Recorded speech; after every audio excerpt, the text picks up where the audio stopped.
आता मी आले ना परत, मग तू बघत राहा मी काय काय करते ते.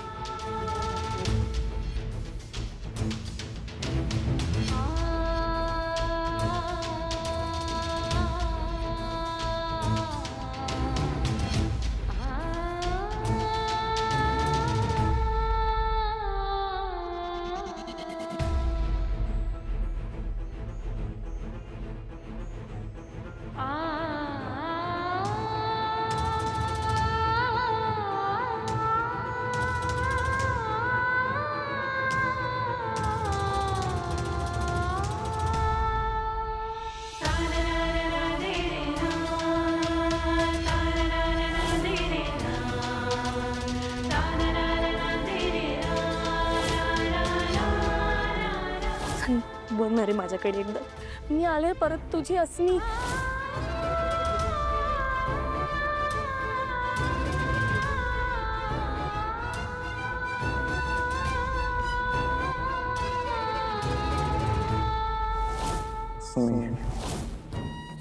सावली, याआधी मी जेव्हा जेव्हा संकटात अडकलो ना तेव्हा एका मुलीने मला मदत केली. आजपर्यंत मला प्रश्न पडला होता ती मुलगी नक्की आहे तरी कोण. आज माझ्या लक्षात आलं, ती मुलगी दुसरी कोणी नसून अस्मिता असावी.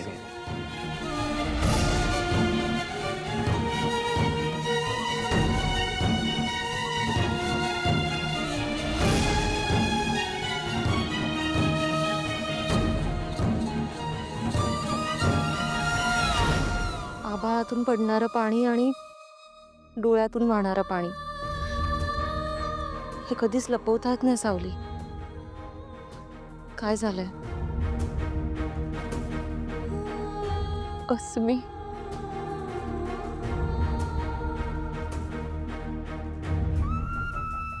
वहिनी, सारंग सरांचं तिच्यावर खूप प्रेम आहे, त्याची कल्पना आहे मला. मी खूप वेळा त्यांच्या तोंडून तिचं नाव ऐकलंय. मला माहिती आहे तो त्यांचा वैयक्तिक प्रश्न आहे म्हणून.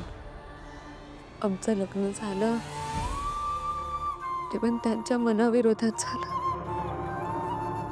पण तिच्या ह्या घरात येण्याने माझ्या अस्तित्वाचा प्रश्न निर्माण झालाय.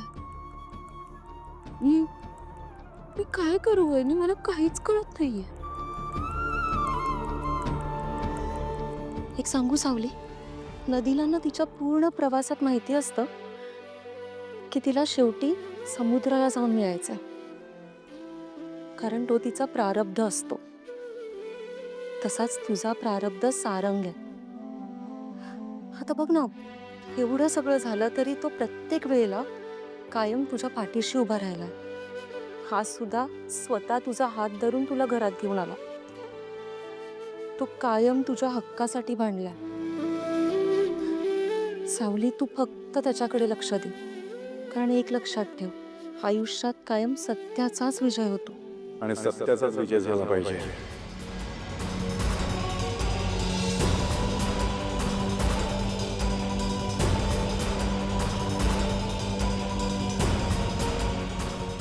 सत्य समोर यायला वेळ लागतो सावली. सत्याचा आणि असत्याचा हा संघर्ष खूप वर्षांपासून चालत आलेला आहे. त्या संघर्षामध्ये माणुसकी, परंपरा, रीती आणि माणसांचा हक्क विसरता कामा नये. पण इथेच तर माणूस चुकतो. आता या मंगळसूत्राचंच बघ ना, कुठल्या परिस्थितीमध्ये मंगळसूत्र मी तुझ्या गळ्यात बांधलं होतं हे विसरलेलो नाहीये मी.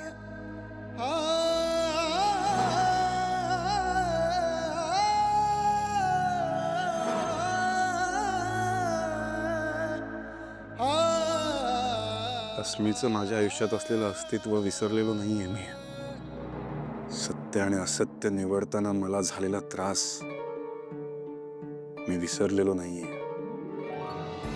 धागा हे मणी, धागा या मण्यांना एकत्र बांधून ठेवतो. त्या धाग्याचं महत्व विसरलेलो नाहीये मी. सगळ्या वेळा सारख्या नसतात सावले. येणारा काळ कसोटीचा आहे सावली. कित्येकदा समोर घडणारी घटना आपल्याला बघत बसावी लागणार. काहीच नाही करू शकणार आपण. जसंही मंगळसूत्र तुटताना मी काहीच नाही करू शकलो. बघत बसलो फक्त. एका स्त्रीसाठी हे मंगळसूत्र किती महत्वाचं आहे माहितीये मला. म्हणून हा धागा, हे मणी एकत्र आणून मी या मंगळसूत्राचा सन्मान करतो. कारण हे मंगळसूत्र सत्य आहे आणि सत्याचा मी सन्मान करतो सावली. तुझ्या मनात काय चालू आहे माहितीये मला, पण माझ्यावर विश्वास ठेव. माझ्यावर झालेले संस्कार सत्याची बाजू नाही सोडायला लावणार मला.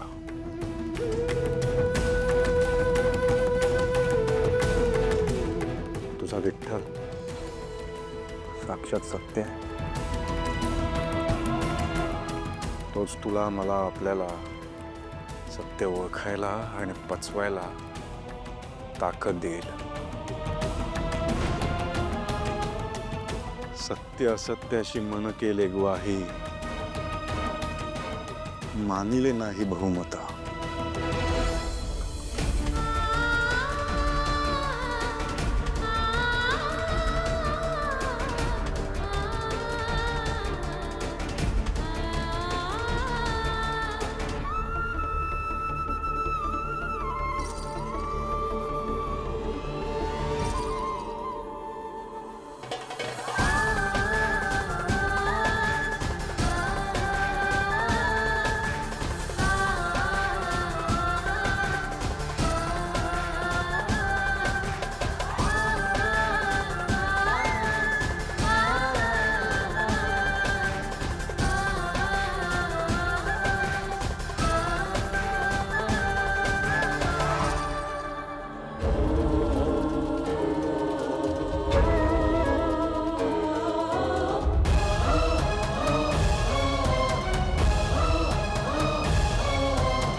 अहो विसरा ना सगळं आता.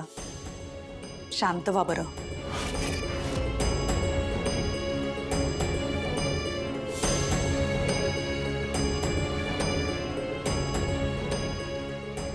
What happened?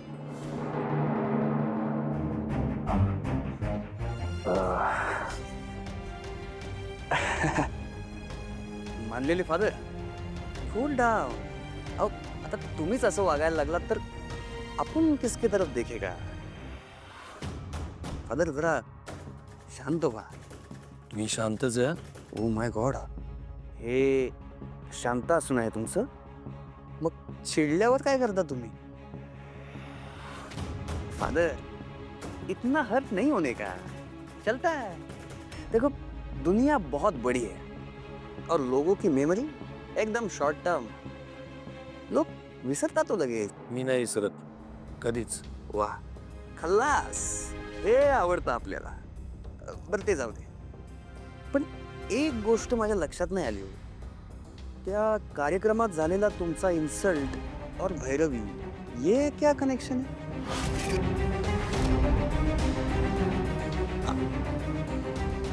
त्याला जुना इतिहास आहे. माझ्या फुलासारख्या मुलीच्या आयुष्याचा तमाशा मांडला या भैरवी वजेने. तिच्या पाठीशी उभा राहतो म्हणून मला कमजोर करायला बघतीये, मला जमिनीत गाडायला बघतीये. त्या भैरवी वजेला हे कुठे माहितीये की हा जगन्नाथ स्वतःच्या लेखीसाठी जमीन पाडून वर येऊ शकतो. आता शांत राहून चालणार नाही आणि राहायचं पण नाही. अहो तुम्हाला काय इम्पॉसिबल आहे? सगळ्या जगाच्या कुंडल्या मांडता तुम्ही. तुम्ही ठरवलं ना, एखाद्याची दुनिया इकडची तिकडे करू शकता तुम्ही. फक्त जरा कूल राहायला हवं तू. झालात का थोडे शांत? मी चहा आणू का पटकन तुमच्यासाठी? थोडी साखर घाल. ते जमणार नाही. मदर टाकाव थोडी, नका एवढी. तू म्हणतोयस मग. हा.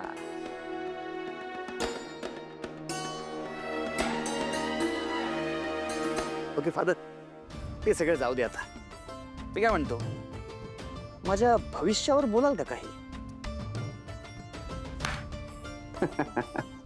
खरं तर ना, हात आणि फेस रिडिंग याच्यावरनं काही गोष्टींचा अंदाज बांधता येतो.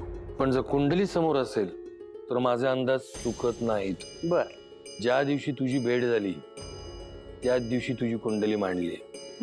एका वाक्यात तुझं भविष्य सांगू? सांगा. तुझा शोध लवकरच संपणार आहे. पण त्या शोधातून तुझ्या पदरात आनंदापेक्षा दुःख जास्त पडणार. सावध राहा. चला, गरम गरम चहा घ्या. तुझ्यामुळे आज साखरेचा चहा मिळाला रे बाबा.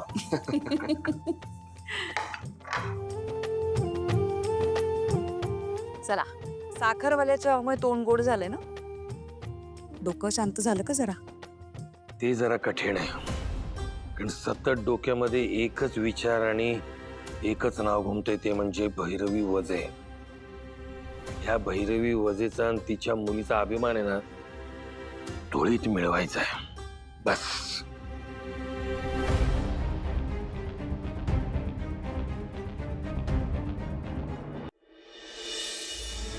येस ऑफकोर्स, तुम्ही बोलताय ते ॲब्सल्युटली करेक्ट आहे. एकदा का तारा ही कॉम्पिटिशन जिंकली की तारासाठी वेगवेगळ्या अपॉर्च्युनिटीजची दारं उघडतील.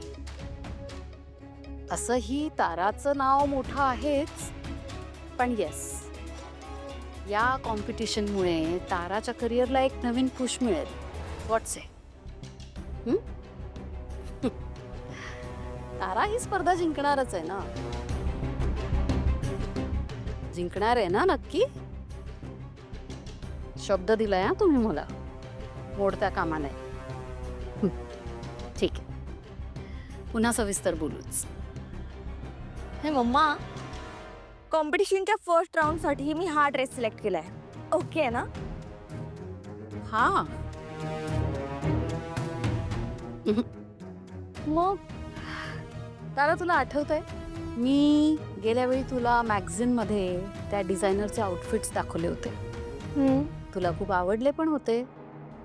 Same designer is ready to sponsor all your outfits. Wow, मस्त. कारण त्यांना माहिती आहे ते एका विनरचे आउटफिट स्पॉन्सर करतायत. तारा, सगळं काही प्री प्लॅन्ड आहे. तुझं जिंकणं सुद्धा. तू फक्त फोकस कर, खूप छान पद्धतीने प्रेझेंट हो सगळ्यांसमोर. That's it. बाकी सगळं मी बघून गेली. हाय नो मम्मा, पण अगं त्या मेंदळींच्या घरात एवढ्या गोष्टी घडतात ना आता. ती ऐन वेळेस अस्मी सुद्धा आली आहे. अशा कंडिशन मध्ये तुला खरंच वाटतंय का ती सावली गायला येईल म्हणून? ऑफकोर्स येईल, यावंच लागेल तिला. तारा, मुळात सावलीला त्या घरात काही महत्व आहे तरी का? तू बघितलं नाही तिलोत्तमा तिच्याशी कसं बिहेव करत होती? इनफॅक्ट घरातले कितीतरी मेंबर तिला त्या घरातलं मानतच नाही. ती त्या घरात टिकली आहे फक्त आणि फक्त त्या जगन्नाथमुळे. अगं पण तू नाही पाहिलंस का की सारंग त्या दिवशी तिला कसा ट्रीट करत होता? मुळात सारंग तिच्याशी माणुसकीच्या नात्याने चांगला वागतोय. Because Sarang is a nice guy. आणि आता ही अस्मी परत आली आहे, ते आपल्या पथ्यावरच पडणार आहे. आता ही अस्मी हळूहळू कसं सारंगला आपल्या प्रेमाच्या जाळ्यात ओढून घेईल ना, तू बघच. आणि सारंग तरी किती दिवस स्वतःला रोखू शकणार आहे? शेवटी पहिलं प्रेम आहे सारंगचं अस्मी. आता अस्मीची रीतसर सारंगच्या आयुष्यात एकदा एंट्री झाली की मग सावलीची सारंगच्या आयुष्यातून एक्झिट. आणि सावलीची तिथून एक्झिट झाल्यावर सावली कुठे जाणार आहे? परत येणार आपल्याच पिंजऱ्यात. काही ऑप्शनच नाहीये तिच्याकडे दुसरं, हो की नाही?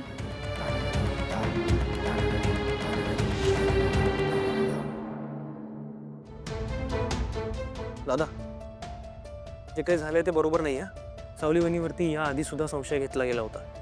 आपण तिचं बॅकग्राऊंड चेक करायला तिच्या गावी तिच्या घरी गेलो होतो, राहिलो होतो एकत्र. त्यांच्या घरचं जेवलोय आपण, आठवतं ना? एवढं सगळं झाल्यानंतर सुद्धा का परत तिची तपासणी घ्यायची? का परत खरं खोटं करायचंय? उद्या कोणी येईल आणि तिच्यावर संशय घेईल, त्यांचं ऐकायचं आपण? हे बरोबर नाही हा दादा. अहो दादा, द्या द्या, मी घेते ना. अहो सारंग, हे पण नाही, माझं ऐकतच नाही. अहो दादा, मी सांगितलं ना, मी सर्व करते. थँक्यू. तुम्ही या आता.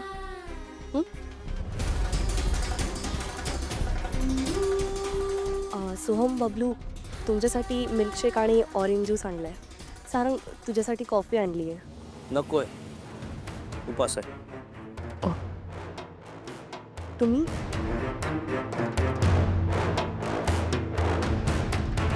माझा रविवार आहे.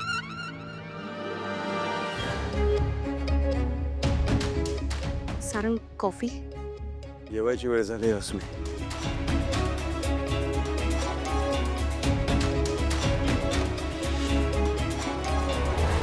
ठीक आहे, बघतो मी काय करायचं ते. आता नको, आता नको. सगळे पाठवा, सगळे डेस्कवर ठेवा. ठीक आहे.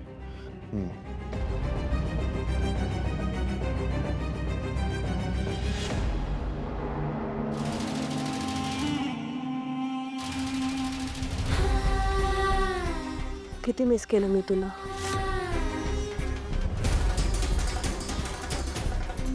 काय झालंय सारा? आल्यापासून बघते तू किती स्ट्रेंज वागतोयस माझ्यासोबत. मला मान्य आहे खूप वेळ निघून गेला या दरम्यान, पण आपल्यात जे होतं ते स्पेशल होतं आणि ते मी नाही विसरले अजून. वेळ निघून गेली अस्मी. बऱ्याच गोष्टी बदलल्यात. गोष्टी बदलल्यात मान्य आहे, पण ठरलेली नाती तर नाही बदलत ना. मला वेळ हवाय थोडा. घे ना, तू पाहिजे तितका वेळ घे, पण तोपर्यंत काय काय जे नातं आहे ते तसंच सुरू राहू दे ना. कसं कळतंय तुला? मी खरंच गोष्टी बदलल्यात. It's complicated. काय कॉम्प्लिकेटेड आहे सारंग? आपण एकमेकांवर प्रेम करतो, यात ऑकवर्ड काय आहे मग? तुला आठवतंय तू किती प्रेम करायचास माझ्यावर? तू म्हणाला होतास ना की मला अंधारातून बाहेर काढणारी मुलगी तू आहेस अस्मी, तूच माझी लाईफ पार्टनर आहेस. मग आता काय झालंय, विसरलास तू ते सगळं?